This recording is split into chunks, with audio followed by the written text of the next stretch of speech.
اگر ہم کہیں گے یہ امت کا حق تھا تو سیدہ کے تصرف میں کیسے رہا؟ تو اگر ہم کہیں گے کہ معاذ اللہ یہ امت کا حق تھا اور سیدہ اس پہ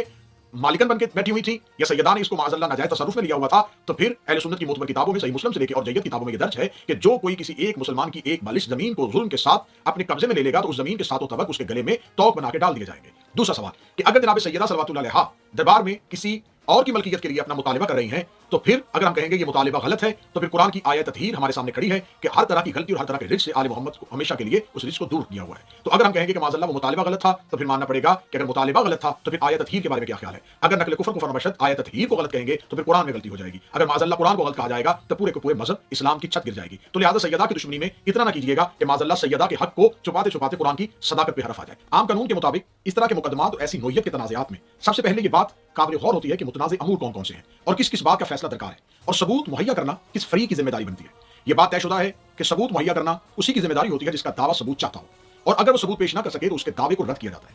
یہ تنازع جس کا دعویٰ بی بی پاک صلوات اللہ علیہا نے کیا اسلامی قانون کی کتاب قرآن مجید سے، وہ حق ثابت ہوتا ہے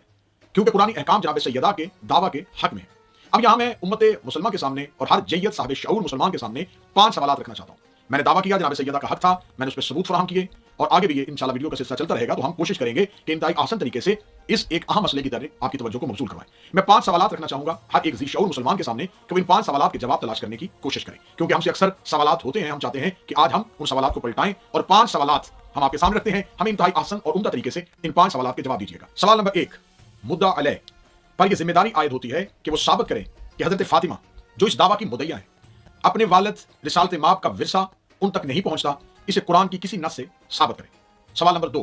اگر قرآن مجید میں یہ قانون وراثت جناب سیدہ کے لیے منسوخ ہوا تو یہ کب ہوا اور یہ کس نے نسخ کیا تھا؟ سوال نمبر 3، جناب سیدہ کے دعویٰ کے بعد جو روایت پیش کی گئی کہ نبیوں کا ورثہ نہیں ہوتی،